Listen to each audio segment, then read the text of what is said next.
Da yamma Dean na zaune wajen karfe 5 saman benci a gefen gate bayan ya lallaba Moon ta yi bacci saboda kukan Mommy da Daddy da ta fara. Daga can gefe ya ji ana faɗin, "Yallaɓai, Commissioner of Police, ba wai ina tunani ba ne, a'a, ina son na tabbatar maka yarinyar nan akwai wanda suka ɗauke ta.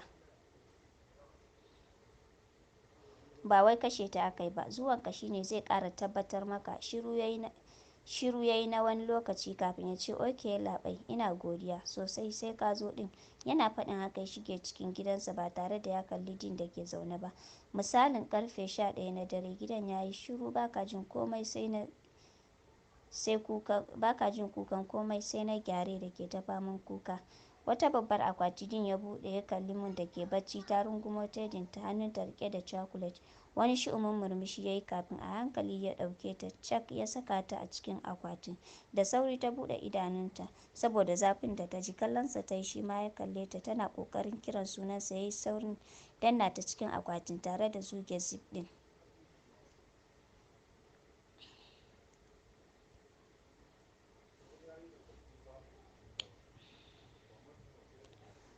Labarin masarautarmu.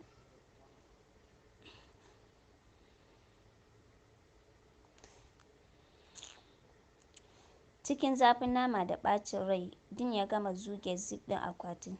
Da wani irin saurin baki ya ce, "Watch the fuck." Hular kansa wacce yake rufe sumar kansa da ita ya ɗauka ya saka a kansa tare da danna sumar ciki.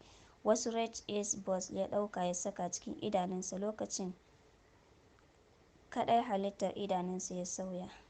Cikin sauri ya ɗauki ƙaramar wayarsa ya tura cikin kansa, babbar kuma ya saka a cikin aljihun wandonsa. Wani ɓoyayyen diamond ring ɗinsa ya ɗauka ya maƙala jikin yatsansa. A hankali ya duba agogon hannunsa, ganin wajen ƙarfe 2:30 ya sa ya ɗauki wata ƙaramar akwati ya goya a bayansa, kafin ya sa hannu ya ɗauki trolley da ya saka Moon ciki ya fara ja. A hankali ya fita daga cikin ɗakin, ya nufi ƙaramin ƙofa ya sa key ya buɗe. Juyawa ya ga babu kowa a compound ɗin gidan. Kai tsaye ya fice daga cikin gidan gaba ɗaya, sai da ya yi tafiya sosai a ƙasa kafin ya samu wani ɗan lungu ya shiga.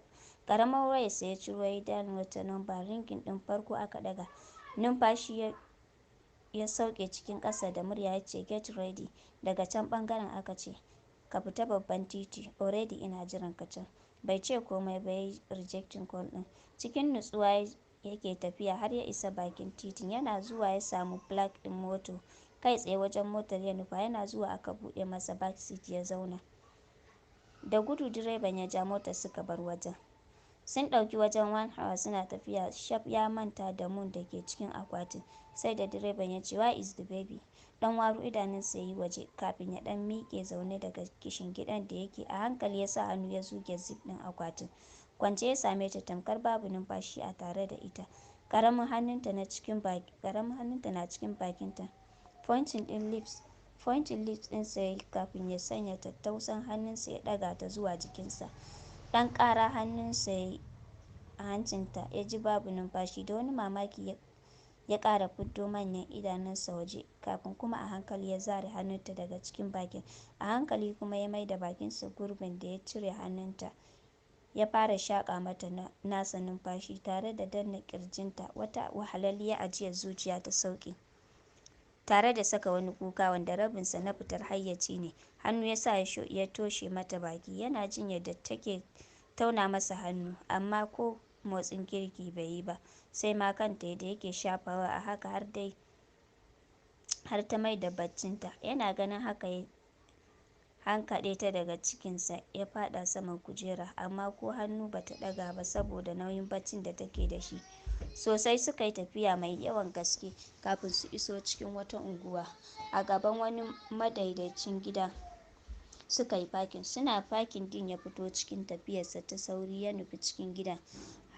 Har ya je ƙofar shiga sai kuma ya tsaya ya ce, "Fito da ita." Yana faɗin haka ya juya da sauri zuwa cikin gidan. Kai tsaye direban mai suna Obosi ya buɗe cikin motar, ya saka hannu ya ɗauki Moon da tedinta ya nufi cikin gidan. A falo ya samu Dean a zaune ya busa sigari. Zama Obosi ya yi tare da kwantar da mu akan doguwar sofa. Cikin farin ciki ya ce, ire to wani irin yare ne, yaya sunanta? Ba tare da Din ya kalle sa ba, ya ƙara busa sigarin da ke hannunsa. A zafafe yake, komai kamar ba zai magana ba. Sai kuma ya ce, Moon, but the full name is Maimunatu. Obosi ya ce, wow, oga, za mu samu kuɗi sosai da idan Moon ta girma. She is very beautiful. Tana da kyau tun tana ƙaramarta. Wani banzan kallo Din ya jefe sa da shi. Da sauri Obosi ya ɗauke kansa don ya san halin Din da zuciyarsa na kusa zai iya baka kashi yanzu. Wannan ba damuwarsa ba ce.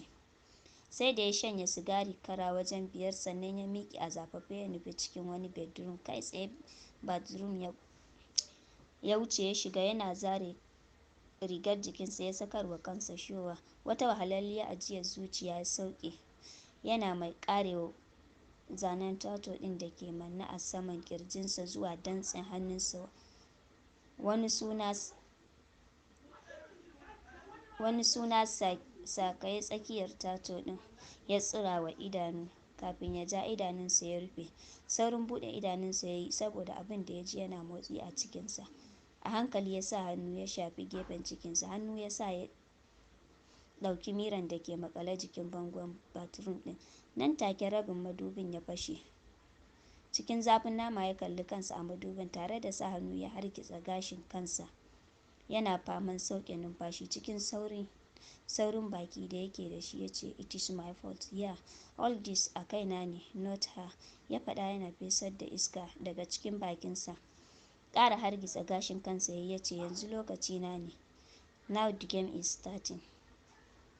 Yana faɗin hakan ya ja dark blue ɗin towel ya ɗaura a saman faffaɗan waist ɗinsa. Kana ya nufi waje. Babu kowa cikin falon sai Moon da ta faɗo daga saman sofa zuwa ƙasan kafet, hannunta a cikin baki tana bacci cike da nutsuwa.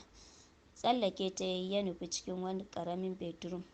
Yana zuwa ya ɗauki wasu fararen kaya ya sanya a jikinsa. Akan madaidaicin bed ɗin ya kwanta tare da sa hannu a bed side ya kashe gwaf da wani dark blue ɗin haske ya bayyana. Cikinsa ya kifa tare da rungumar filon da ke kusa da shi. Nan da nan bacci ya ɗauke sa. Rabonsa da ya samu cikakken barci har ya manta. A can gidan da Din ya baro, Faruk ne tsaye a saman upstairs, hannunsa rike da coke yana sha. Murmushi ya yi ya ƙara gyara zaman farin glass ɗinsa kafin a hankali ya ɗauki wayarsa ya danna wata namba. Ringin ɗin farko aka ɗaga, ana ɗagawa ya ce follow him. Yana faɗin hakan ya kashe wayar ya nufi pad ɗinsa. Yana shiga cikin falon ya samu Hanne zaune ita ɗaya a falo, ta kife kanta ƙasa. Kallo ɗaya ya yi mata ya ɗauke kansa. Yana tafiya ta miƙe tsaye tare da nufar ɗakinta da sauri. Kiran farko Moon ta farka daga bacci. Ganinta a falo ita kaɗai ya sa ta fara kwaɓe fuska za ta yi kuka. Miƙewa tsaye ta yi ta fara kallon falon kamar mai neman wani abu. Can ta hangi wani bedroom a buɗe, hannunta riƙe da tejinta ta nufi cikin ɗakin. A kwance ta hange sa duk da duhun da ke ɗakin. Kan bed ɗin ta haye tana zuwa ta sa hannu ta fara jijjiga sa. Cikin baccinsa ya ji bugun da take masa. Manyan idanunsa ya buɗe, kallo guda ya mata ya juya cikin muryar kuka. Moon ta ce, Dad, zan sha tea. Banza ya yi mata. Ganin ya yi mata shiru ya sa ta mirgina wajen fuskarsa tare da sa hannu ta buɗe hannayen da ya rungume jikinsa da shi.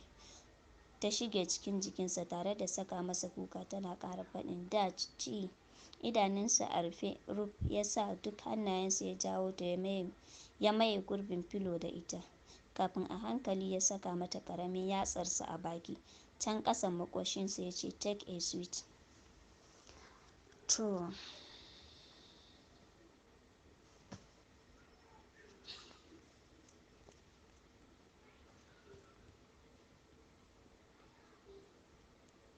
Shiru Moon ta yi tana sauke ajiyar zuciya kamar wacce ta yi tsere. Can kuma ta kalle sa ta ce, Dad, mommy na. Yana jin ta yi mata shiru cikin muryar kuka ta ƙara cewa, Dad, ƙafana da hannuna duk ciwo suke min. Still shiru ya ƙara yi mata. A hankali ta ɗora ƙafarta a shoulder ɗinsa, idanunta na zubar da hawaye sosai.